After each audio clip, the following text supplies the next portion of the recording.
Si hay una realidad es que nosotros vivimos en una época marcada por la insatisfacción. El mundo nos dice continuamente, tú necesitas más para ser feliz. Más dinero, más prestancia, más logros, más experiencias. Todos nosotros anhelamos estabilidad, contentamiento, gozo, paz. Pero hay una realidad. Y es que las cosas en este mundo cambian y cambian muy rápidamente. Hoy tú y yo podemos tener abundancia y mañana necesidad. Hoy podemos tener toda la salud del mundo. Sentimos un dolorcito de cabeza, vamos al médico y nos dicen que tenemos una enfermedad. Hoy estamos aquí gozosos, mañana podemos tener tristeza.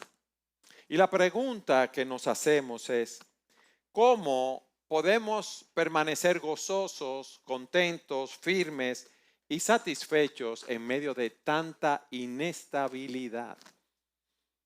En un mundo que continuamente nos presiona. Y esa misma pregunta se la hacen muchas personas, aún aquellos que tienen todas las cosas. Leía acerca del actor Will Smith, que es famoso por sus éxitos en el cine, que él confesó que él llegó al final de todo lo que el mundo podría ofrecerle, vamos a decirlo así. Él tenía fama, dinero, reconocimiento, premios había alcanzado y él dijo, es un don raro llegar al final del dinero donde puedes comprar todo lo que quieras. Y decía, ¿cuántas películas que sean premiadas como la número 1 necesito? O sea, para estar satisfecho, para estar contento. ¿Cuántos Grammys más? Y oigan lo que dijo. Es un don raro llegar al final de lo material donde solo queda Dios. Donde solo queda Dios. El mundo nos dice, tú necesitas más, tú necesitas más, tú necesitas más. Entregamos nuestras vidas a buscar esas cosas y al final nos damos cuenta que esas cosas no nos satisfacen.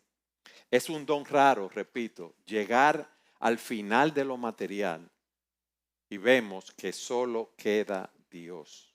¿Qué descubrió este actor? Yo no sé si es cristiano, que nada de lo material podía darle una satisfacción duradera porque solo Dios puede hacerlo. Y eso es lo mismo que el apóstol Pablo nos enseña en el texto que vamos a estudiar hoy. Él estaba en la cárcel, él no tenía comodidades, él no tenía libertad. Y él escribe acerca de un secreto que sostiene su vida, que es el contentamiento que nace de la relación que él tenía con Jesucristo. Fíjense, no es el contentamiento de que tengo dinero en el banco. No es el contentamiento de que tengo libertad. No es el contentamiento de que yo tengo salud. No es un contentamiento que viene por nada material, sino es un contentamiento profundo que viene a nosotros y permanece en nuestras vidas, porque nuestra confianza está en el Señor. Y con eso en mente, quiero pedirles que por favor me acompañen a Filipenses capítulo 4 y que leamos de los versículos 10 al 13. Dice así la palabra de Dios. Pero me alegré grandemente en el Señor, del que al fin han revivido su preocupación por mí. En verdad, antes se preocupaban, pero les faltaba la oportunidad.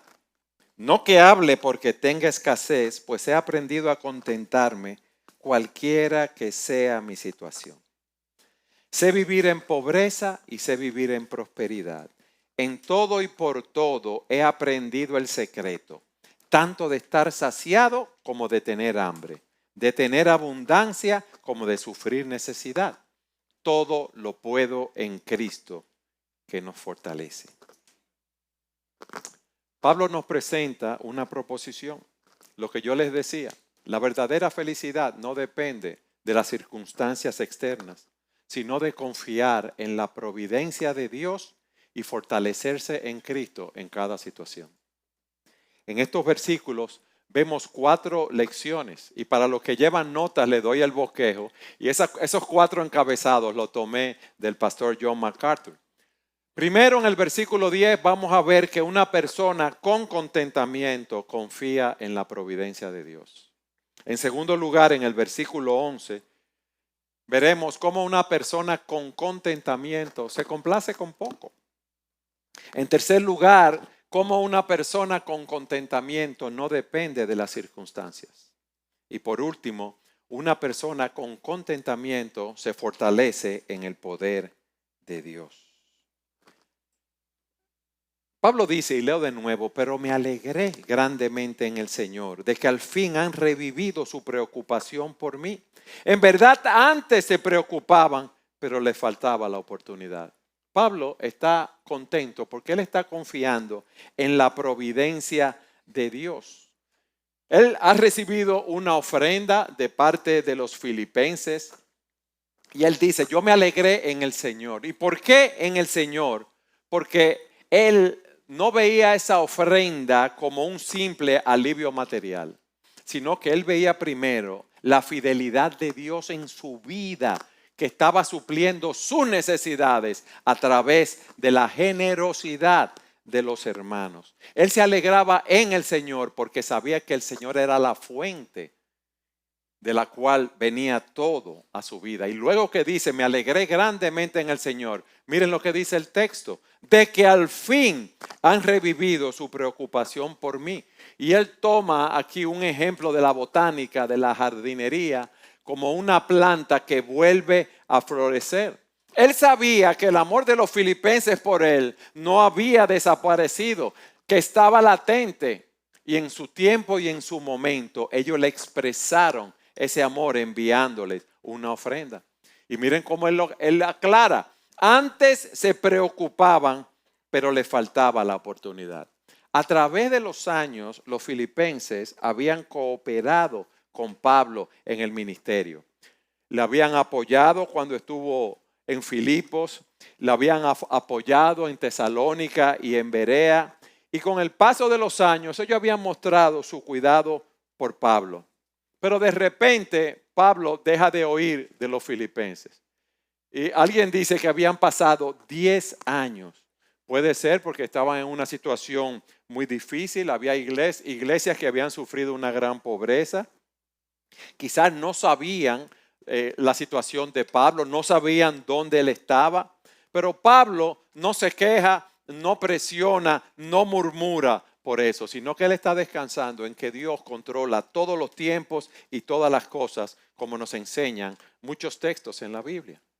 En Efesios 1:11, el apóstol dice, también en él hemos obtenido herencia, habiendo sido predestinados según el propósito de aquel que obra todas las cosas conforme al consejo de su voluntad. Entonces, lo primero que él estaba viendo y que tú y yo debemos ver es que Dios hace todas las cosas conforme al consejo de su voluntad. Todas las cosas obran conforme al plan soberano de Dios.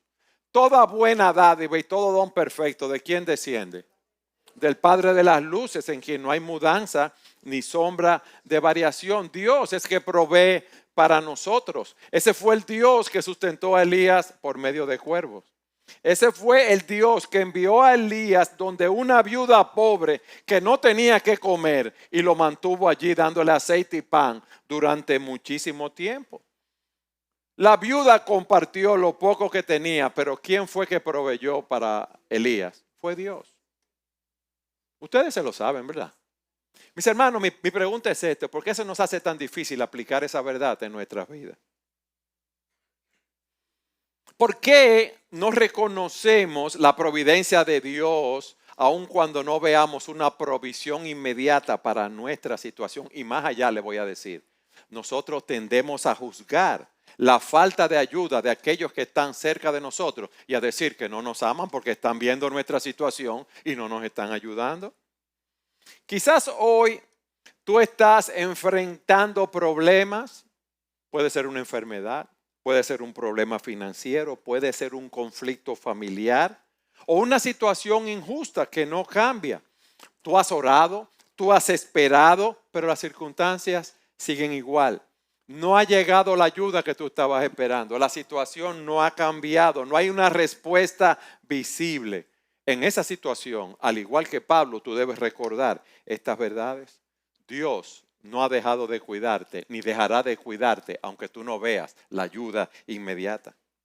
En Mateo 6 se nos dice que si Dios viste la hierba del campo que hoy existe y mañana se quema, ¿cómo no va a cuidar mucho más de nosotros? Dice que nuestro Padre Celestial sabe exactamente todo lo que necesitamos antes que lo pidamos. ¿Sabes cuál es la diferencia en esto? Que aquellos que no conocen a Dios viven esclavos de la ansiedad porque ellos tienen que resolver en sus propias fuerzas por ellos mismos. Pero nosotros tenemos un Padre Celestial que vela por nuestras necesidades. Por eso nosotros debemos buscar primeramente el reino de Dios y su justicia, sabiendo que todas las demás cosas serán añadidas. Recuerden que eso no implica engancharnos a vago. Tenemos que hacer lo que tenemos que hacer. Tenemos que cumplir con los compromisos que tenemos, con nuestras responsabilidades.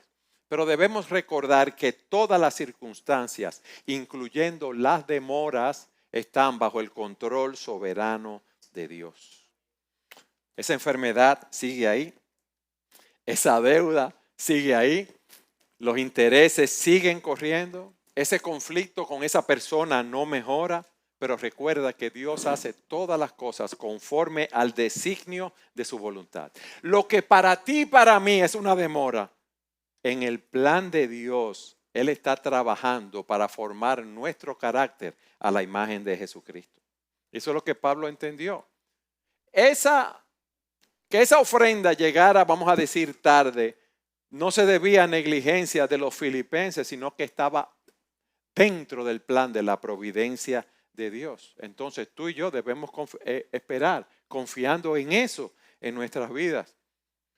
Todos nosotros sabemos el texto que dice: a los que aman a Dios todas las cosas, no lo sabemos muy bien. Pero cuando viene un diagnóstico difícil, cuando viene una pérdida inesperada, cuando viene una crisis financiera, se nos olvida eso. Se nos olvida que esto va a obrar para nuestro bien eterno, porque Dios está entretejiendo todo de una manera maravillosa.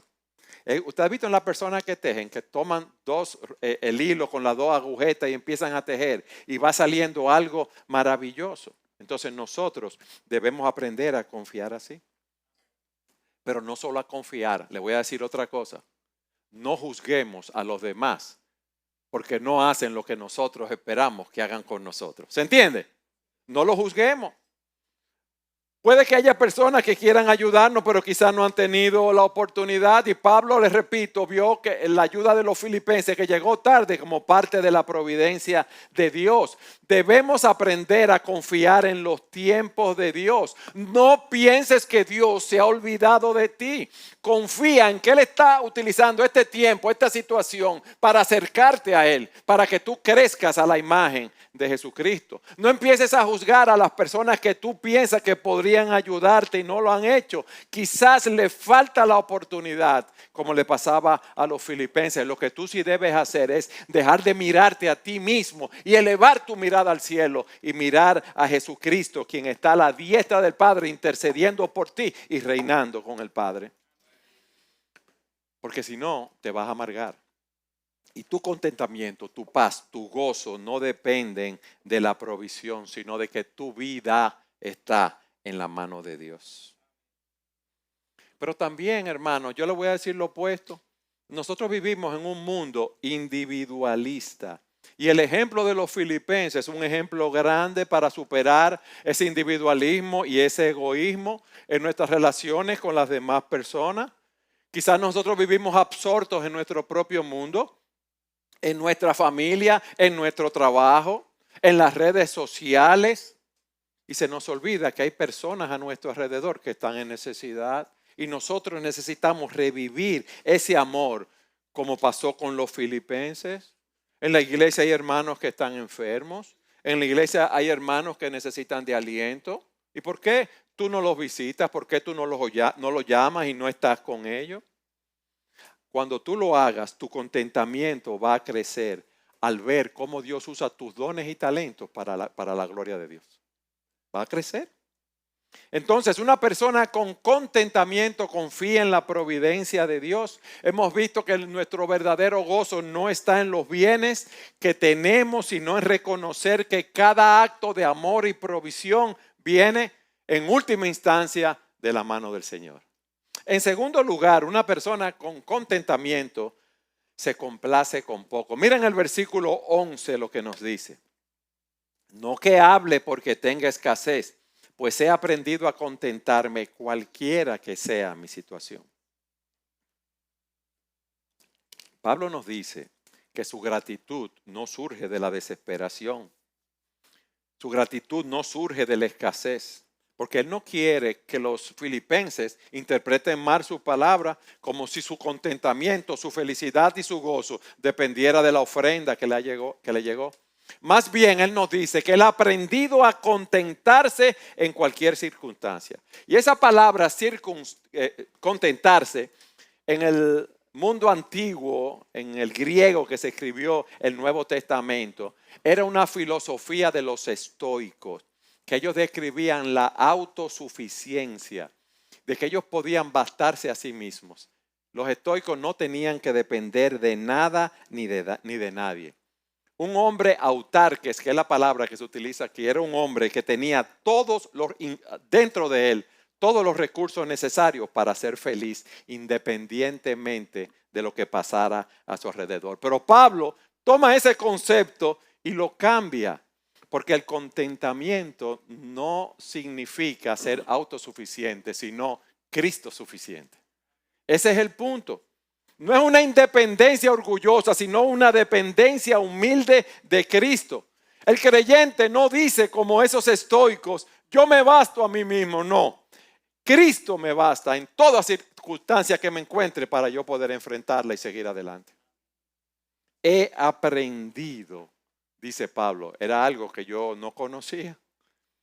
No conocía. En la escuela de la providencia, Dios lo sometió a diferentes situaciones para que él aprendiera esta verdad. ¿Qué es el contentamiento? Miren cómo algunos lo definen. El contentamiento es estar satisfecho con lo que Dios provee, confiando en su soberanía. Yo te voy a hacer una pregunta. ¿Tú estás contenta con lo que Dios ha provisto para ti? Yo creo que ustedes son un poquito habladores. ¿Realmente estamos contentos con lo que Dios nos ha dado? Con las situaciones que vienen a nuestra vida. Con la forma como Dios te hizo. Como tú tienes el pelo, la cara, la estatura, tu figura.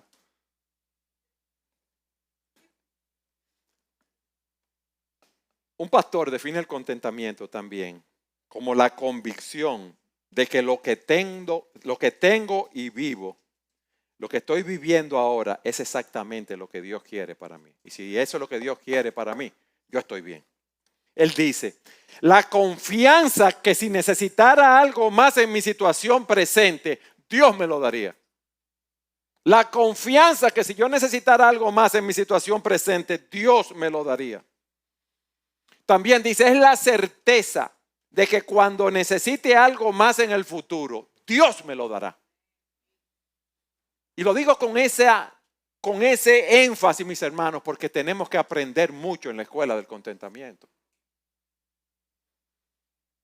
El contentamiento no es indiferencia, el contentamiento no es una resignación pasiva, sino una decisión consciente en no dejar que las circunstancias gobiernen mi corazón. Porque en ese corazón yo soy creyente y Cristo es que está reinando. El gozo es la respuesta activa de regocijo en la persona y obra de Cristo. Fíjense la diferencia entre el gozo y el contentamiento. El gozo es la respuesta activa de regocijo en la persona y obra de Cristo, expresada en alabanza, gratitud y confianza, independientemente de las circunstancias. El contentamiento es el estado interior de paz y satisfacción que surge de depender de la suficiencia de Cristo, aceptando su providencia en cualquier situación. En otras palabras, el gozo celebra quién es Dios. El contentamiento descansa en lo que Dios ha dispuesto para mi vida en este momento. El autor de Hebreos dice, sea el carácter de ustedes sin avaricia, contentándose con lo que tienen, porque Él mismo ha dicho, nunca te dejaré ni te desampararé. ¿Por qué yo estoy contento? ¿Por qué? Porque Dios no me ha de desamparar. Dios no me va a dejar. Cuando decimos el Señor es mi pastor, ¿qué sigue luego? Nada me faltará. Entonces, lo que yo estoy viviendo ahora es mi pastor que me lo ha enviado. Yo sé que no me va a faltar nada. ¿Ustedes han visto un niño cuando lo destetan? Un niño pequeño ve en su madre su todo, porque ve su fuente de alimento. ¿De dónde viene su desayuno, su comida, su cena, su merienda? Del seno de la madre cuando lo está alimentando con el seno. Y él viene y llora. ¿Y qué hace la mamá? Le da el alimento. Pero llega un día que el niño debe ser destetado porque ya es un tajalón grandísimo y todavía está pegado del seno de la madre. Y cuando él quiere que la madre lo alimenta y le dan un biberón o otra cosa, ¿qué hace el niño? Ay, qué bueno, cambié de comida. No, él llora, él patalea, él se siente traicionado. Y seguro en su mente dice, pero ¿qué es lo que está pasando? Ella era mi amiga antes que me daba la comida y ahora es mi enemiga. Él no entiende lo que está pasando y él tiene dolor. Pero luego que se acostumbra a ingerir otro tipo de alimento, él vuelve a apoyarse en el pecho de su madre, no para recibir la leche materna, sino para estar cerca de su madre. Lo que antes era indispensable, ahora no lo es. Ese destete lo hizo madurar. Así Dios nos desteta de las cosas que nosotros creemos que son imprescindibles para nosotros en este mundo, para mostrarnos que podemos vivir sin todas esas cosas. ¿Tú sabes por qué? Porque Cristo es suficiente. Solo Jesucristo basta.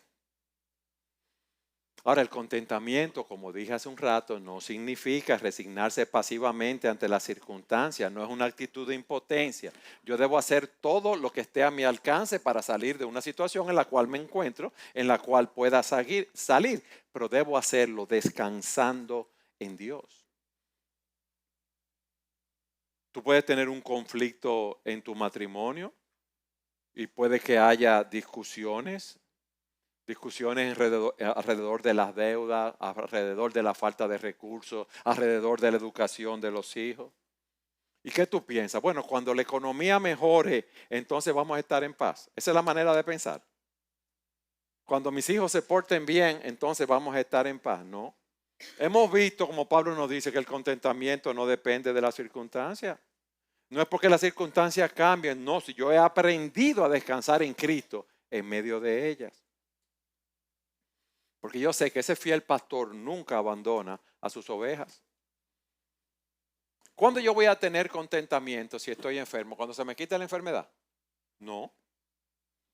Porque yo no tengo la salud de otra persona. Me voy a estar quejando. ¿Y por qué me pasa esto a mí? No.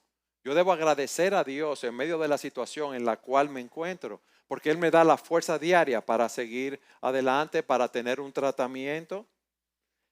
Gran ganancia es la piedad acompañada de contentamiento. Mis hermanos, nosotros debemos hacer el ejercicio, en vez de estar concentrados tanto en nuestros problemas, en hacer memoria de todas las bendiciones que Dios nos da día a día.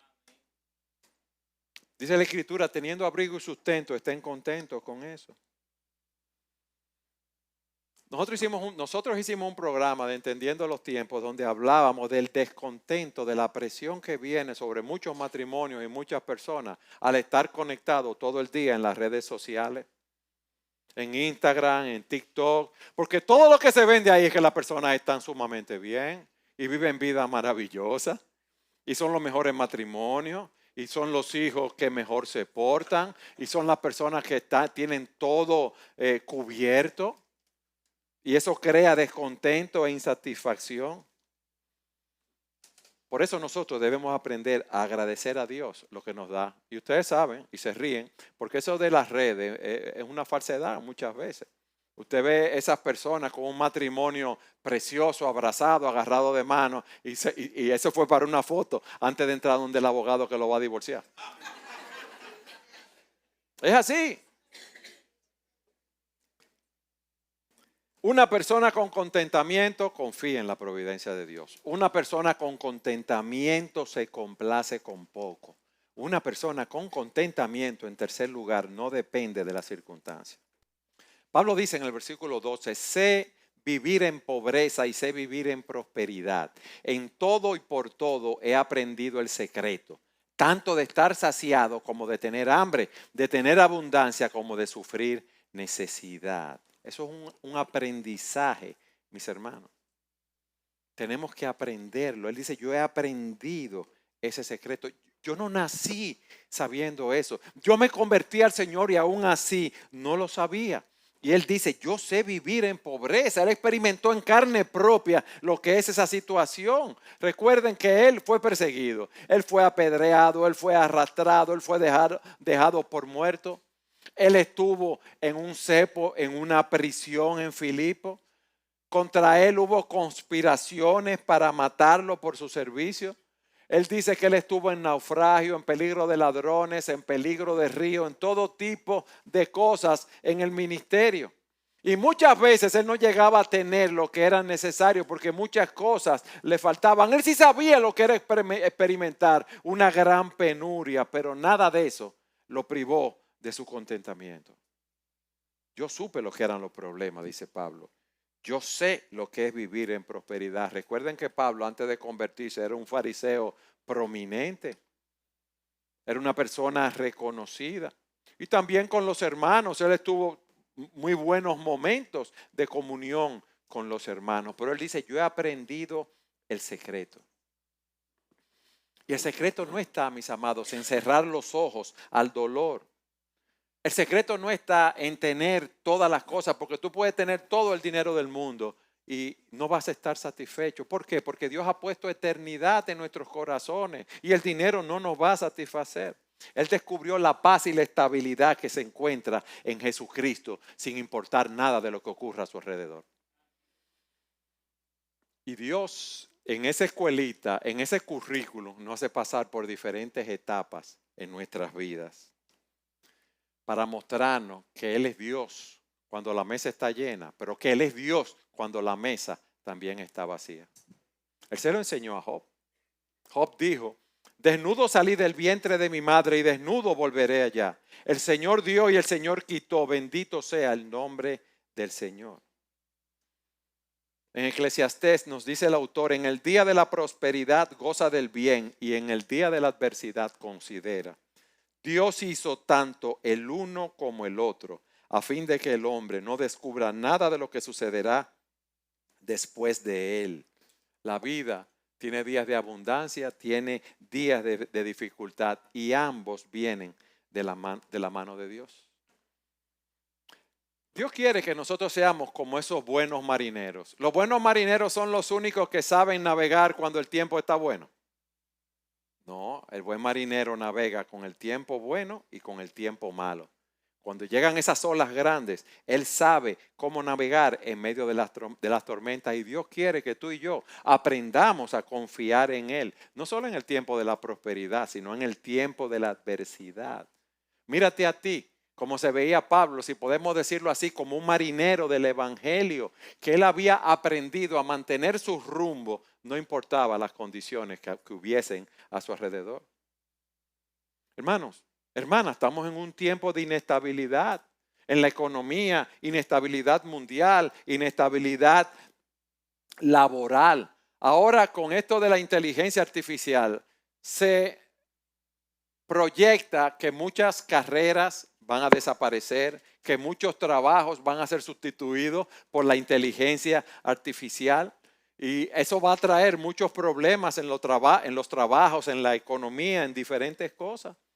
Pero debemos ver esta situación como un aula donde Dios me está enseñando muchas cosas buenas. Y aún si pierdo el trabajo, sí, aún si tú pierdes el trabajo. Acuérdense que la escuela de la providencia no siempre es cómoda, es formativa. Hermanos, el ministerio conlleva mucha presión. Y yo sé que los líderes de los diferentes ministerios y los líderes de los grupos pequeños tienen mucha presión. Mucho su trabajo secular, tener que estar atento al grupo pequeño, preparar las respuestas a la pregunta, llamar a las personas que participan en el grupo pequeño para que asistan. Pero recuerda algo, es verdad que es un trabajo fuerte, pero Dios me ha puesto ahí para moldear mi fe. Dios me ha puesto ahí para forjar mi carácter como líder. Dios me ha puesto ahí para que trabaje con ese grupo de hermanos, pequeño o grande, para llevarlos a crecer para la gloria de Dios. Cada carga ministerial, óigame bien, es una oportunidad para depender más de la gracia de Dios que para probar mi autosuficiencia. Señor, yo no puedo con esto. Ayúdame. Eso es lo que debemos ver. Una persona con contentamiento, vimos, confía en la providencia de Dios. Una persona con contentamiento se complace con poco. En tercer lugar, una persona con contentamiento no depende de las circunstancias. Y por último, una persona con contentamiento se fortalece en el poder de Dios. Todo lo puedo en Cristo que me fortalece. Muchas personas dicen esto, citan este texto, pero queremos significar lo que realmente Pablo está diciendo así. Pablo está hablando de que yo todo lo puedo en Cristo, en el contexto del contentamiento, en medio de la abundancia o la necesidad. Cuando dice todo lo puedo, él está diciendo que él puede tener toda la fuerza para vivir en cualquier situación en la cual Dios lo ponga. Y por eso añade, todo lo puedo ¿en quién? ¿Y qué hace Cristo conmigo?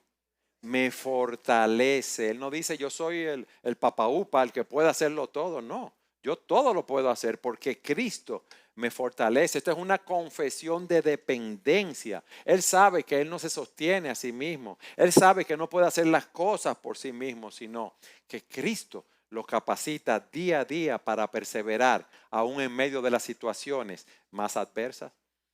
Ustedes recuerdan cómo Pablo en 2 Corintios 12 dice, yo he orado al Señor 3 veces que me quite un aguijón que tengo en la carne. No se sabía cuál era el problema que él tenía. ¿Y Dios le quitó el aguijón? No, él dice, y él me ha dicho, o sea, Dios me ha respondido, te basta mi gracia, pues mi poder se perfecciona en la debilidad. Y dice Pablo, por tanto, muy gustosamente me gloriaré más bien en mis debilidades, para que el poder de Cristo repose en mí. Por eso me complazco en debilidades, en insultos, en privaciones, en persecuciones y en angustias. ¿Por qué? Por amor a Cristo, porque cuando soy débil, entonces soy fuerte. Y él experimentaba el poder de Cristo. Aún ese aguijón, aún su debilidad, no era un obstáculo, porque él lo veía como el poder de Cristo manifestándose en su vida. Mis amados, la verdadera fortaleza nace cuando dejamos de confiar en nosotros mismos y descansamos en Cristo. Pero en la escuelita del contentamiento esto no es fácil. Porque nosotros es que tenemos un problema. A mí me da vergüenza, a veces tengo problemas y cosas y lo primero que yo trato de hacer es cómo resolverlo y no oro ni nada y lo confieso a mis hermanos. ¿Qué tengo que hacer para resolver? Soy yo en mi propia fuerza. No, no soy yo. Es Cristo en mí. Eso es lo que debe ser. Isaías dice, Él da fuerzas al fatigado y al que no tiene fuerzas aumenta el vigor. Aún los mancebos se fatigan y se cansan y los jóvenes tropiezan y vacilan. Pero los que esperan en el Señor renovarán sus fuerzas. Se remontarán con alas como las águilas. Correrán y no se cansarán. Caminarán y no se fatigarán. ¿Por qué? Porque la fuente del poder inagotable no es nuestra, es Cristo. Yo soy la vid, ustedes son los pámpanos, dice el Señor. El que permanece en mí y yo en él, ese da mucho fruto. ¿Por qué? Porque separados de mí,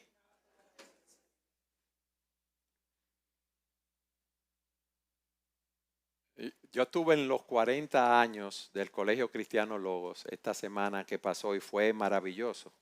Y había muchos jóvenes.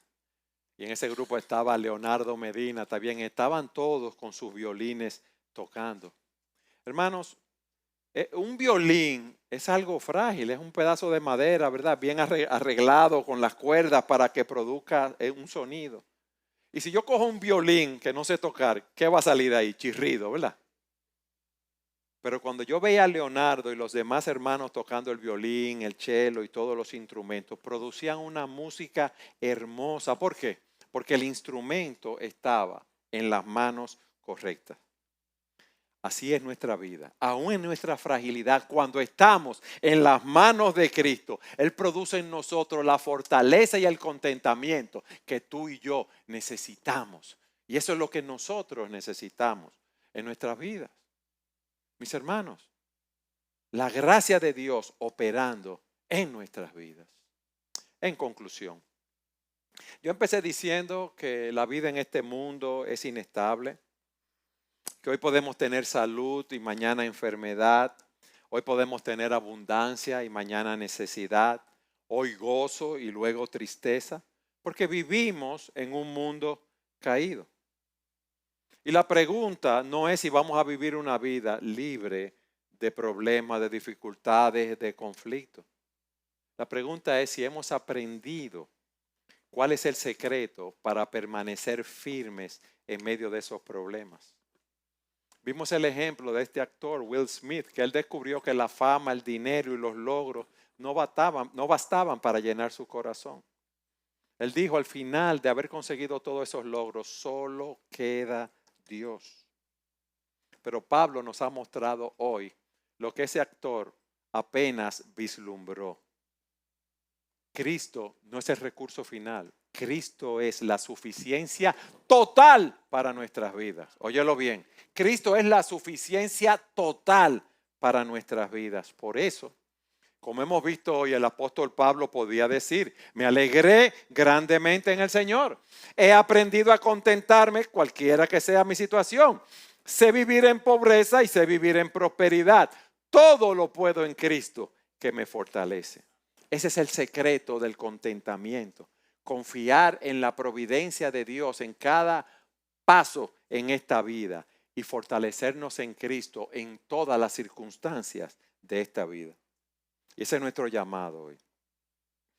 Cuando te falten los recursos, recuerda que Cristo no te falla. Cuando las cargas sean pesadas, busca la fortaleza de Cristo. Cuando tu corazón se incline al descontento, vuelve a mirar a Cristo y encontrarás en Él la paz, la quietud y la fortaleza que tú necesitas. Pero quizás tú estás aquí hoy sin Cristo, sin saber lo que es el verdadero contentamiento y tienes tu confianza puesta en las cosas de este mundo. Ese contentamiento nunca será tuyo hasta que conozcas a Cristo como tu Señor y Salvador. ¿Tú sabes por qué?